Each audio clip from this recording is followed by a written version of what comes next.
Indian premiere league आज के time में वर्ल्ड की सेकंड रिचेस्ट स्पोर्ट्स लीग और क्रिकेट में नंबर 1 लीग बन चुकी है। इसको लेकर इंडियन क्रिकेट फैंस का क्रेज अनमैचेबल है। इस लीग में सभी देशों के प्लेयर्स खेलते हैं, जो कि इसे और भी देखने लायक बनाता है। बट इस 2 महीने के एक्शन पैक सीजन को आज भी एक चीज खलती है, और वो है पाकिस्तान के प्लेयर्स का ना होना। 2009 में पाकिस्तानी प्लेयर्स पर बैन लगने के बाद उन्हें ना ही आईपीएल में देखा गया, बल्कि उन्होंने अपनी ही अलग लीग पीएसएल तक बना ली। अब ये डिसीजन उनका कितना सही जा रहा है ये तो नहीं पता, लेकिन इतना जरूर कह सकता हूँ, अगर बैन ना लगा होता तो आज बात कुछ और ही होती। बट उनपे ये बैन क्यों लगा, और आखिर ऐसा क्या हुआ कि 2008 में जबरदस्त परफॉर्म करने के बाद उन्हीं लेजेंडरी प्लेयर्स पे लाइफ टाइम के लिए आईपीएल में बैन लगा दिया गया। No cricketers being bought at IPL 3 auction. आपको हमारी इंसल्ट करके बड़ी खुशी मिली, हम भी नहीं देते। There is an issue and we can't deny it.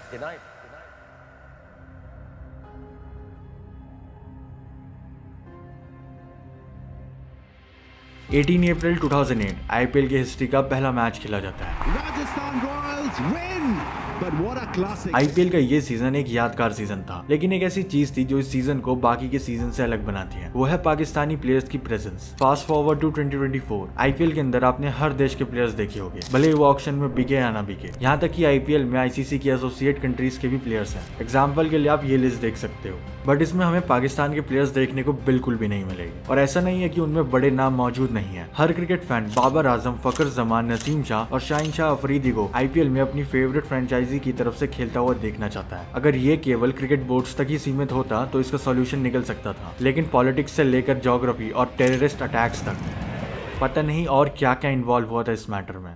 Pakistan से एंट्री इन आईपीएल। अब तक पाकिस्तान के प्लेयर्स आईपीएल के सिर्फ एक ही सीजन में दिखे हैं, और वो भी इनॉग्रल सीजन जो कि 2008 का था, जिसमें काफी दिग्गज प्लेयर मौजूद थे। सोहेल तनवीर, शाहिद अफरीदी, शोएब मलिक, शोएब अख्तर, मिसबाहुल हक, मोहम्मद आसिफ, कामरान अकमल, सलमान बट, उमर गुल, यूनिस खान, मोहम्मद हफीज सिर्फ नाम ही नहीं, लेकिन 2008 के आईपीएल सीजन में इन प्लेयर्स की परफॉर्मेंस भी काफी कमेंडेबल थी। Shoaib Akhtar and other teammates from KKR. Shoaib Akhtar ने उस सीजन में केकेआर की तरफ से 3 मैचेस खेले, जिसमें उन्होंने 7.711 की इकोनॉमी से 5 विकेट्स लिए, और उनका बेस्ट बॉलिंग फिगर 4 for 11 था, वो भी डेयर डेविल्स के अगेंस्ट। उन्हीं की टीम में मौजूद उनके पाकिस्तानी टीममेट सलमान बट भी थे। पाकिस्तान के विस्फोटक बल्लेबाज ने केकेआर की तरफ से 7 मैचेस में ओपनिंग करी। उन्होंने इन 7 मैचेस में 193 रन स्कोर किए विद स्ट्राइक रेट ऑफ 119.8, जिसमें उनका बेस्ट 73 था, वो भी सीएसके के खिलाफ। और उन्हीं के साथ मोहम्मद हफीज भी थे। हफीज ने केकेआर की तरफ से 8 मैचेस में केवल 64 रन ही बनाए। शोएब मलिक पाकिस्तान के ऑल टाइम ग्रेटेस्ट में से एक काफी बड़ा नाम है। मलिक ने दिल्ली डेयरडेविल्स की तरफ से 7 मैचेस खेले, जिसमें वो ज्यादा इंपैक्टफुल नहीं रहे और सिर्फ 52 रन ही बना पाए, वो भी 110 के स्ट्राइक रेट से। मोहम्मद आसिफ भी उन्हीं की टीम में थे, और उन्होंने डेयरडेविल्स की तरफ से 8 मैचेस में 8 विकेट्स लिए with the best bowling figure of 2 for 19।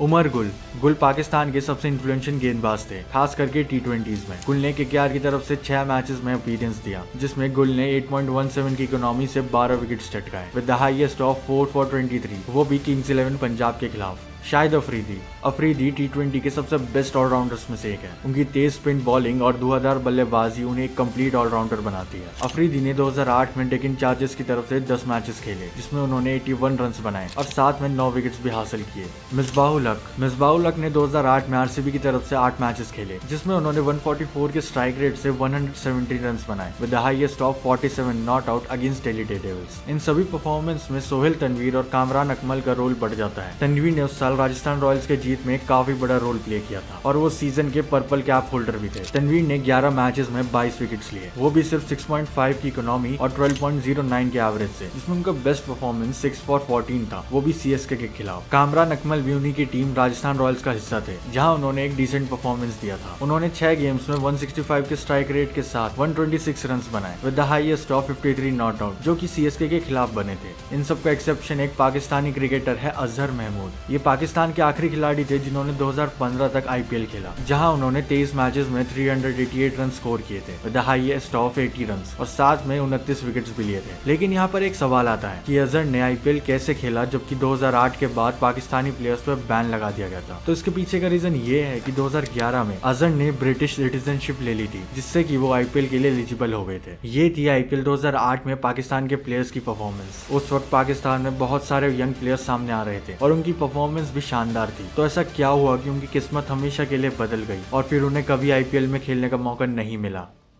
Political tensions after 2008 Mumbai attack. 26 नवंबर 2008 को मुंबई में 10 आतंकवादियों ने घुसकर 5 मेजर जगहों पे टेररिस्ट अटैक किया। Taj hotel and tower, Chhatrapati Shivaji terminus, CST railway station, Cama hospital, Nariman house business and residential complex, Leopold cafe. ये अटैक्स 10 आतंकवादियों के द्वारा किए गए थे, जिसका संबंध लश्कर-ए-तैयबा से था, जो कि एक पाकिस्तानी टेररिस्ट ग्रुप माना जाता है। इस भयंकर हमले में 174 लोगों की जान गई, including 20 security force personal and 26 foreign nationals, और साथ में 300 से ज्यादा लोग इंजर्ड भी हुए थे। और यही इंसिडेंट पाकिस्तानी प्लेयर्स के बैन का कारण बन जाएगा, इसका किसी को भी आइडिया नहीं था। 2008 के मुंबई अटैक के बाद इंडिया और पाकिस्तान के बीच में पॉलिटिकल टेंशन बढ़ते जा रहे थे। जहाँ पे पाकिस्तान को इस हमले का कारण बताया जा रहा था, वहीं दूसरी तरफ क्रिकेट बोर्ड्स में टेंशन बढ़ती हुई नजर आ रही थी। इन सभी चीजों को ध्यान में रखते हुए BCCI ने पाकिस्तान को IPL से परमानेंट बैन कर दिया।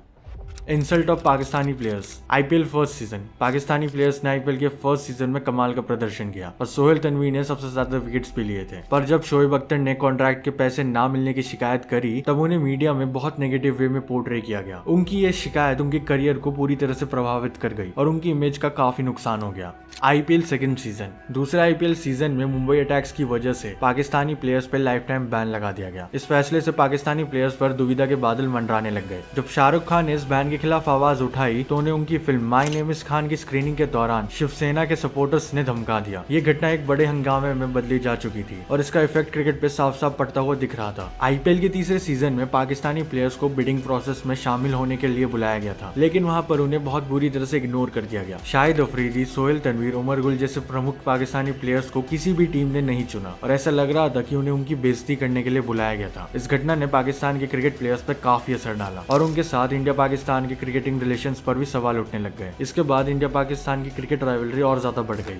अब इन सब पर आखिर पाकिस्तानी प्लेयर्स का क्या रिएक्शन था? फॉर्मर पाकिस्तानी क्रिकेटर आमिर सोहेल का ये मानना है कि IPL के बैन के किसी भी आउटकम ने पाकिस्तानी प्लेयर्स पर अफेक्ट नहीं किया है। कुछ पाकिस्तान के प्लेयर्स जैसे शोएब अख्तर, शाहिद अफरीदी और कामरान अकमल IPL के पहले सीजन में खेल चुके हैं, लेकिन 2009 में सभी प्लेयर्स पर बैन लगा दिया गया और इसी वजह से बाद में पाकिस्तान ने अपनी खुद की T20 लीग यानी कि PSL को 2016 में शुरू किया, जो कि भले ही IPL को टक्कर ना दे पाए, लेकिन PSL दुनिया भर में सबसे पॉपुलर T20 लीग्स में से एक बन गई है। आमिर सोहेल ये भी कहते हैं कि PSL सबसे बड़ा ब्रांड है, लेकिन सच्चाई सबको पता है और ये भी कि इन शब्दों के पीछे कितना तनाव और दुख छुपा हुआ है। लेकिन सारे प्लेयर्स झूठे नहीं होते हैं।